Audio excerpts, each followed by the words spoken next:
আল্লাহ রাব্বুল আলামিন 18,000 মাখলুকাত বানাইছেন, এর মধ্যে সর্বোত্তম বা সর্বোৎকৃষ্ট করেছেন মানুষ জাতি। বলেন আলহামদুলিল্লাহ।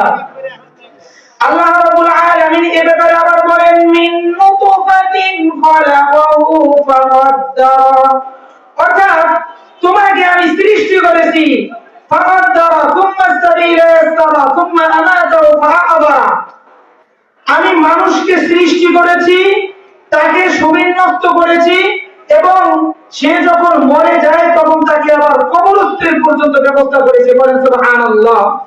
একটা জিনিস লক্ষ্য করবেন, গরু যদি মারা যায়, ছাগল যদি মারা যায়, অথবা কুকুর শুয়োর মারা গেলে ওটাকে আমরা পানিতে ফেলে দেই বা এদিক সেদিক ফেলে দেই, কিন্তু মানুষ যদি মারা যায় তখন তাকে কি করে? কবরস্থ করে, ঠিক কি না?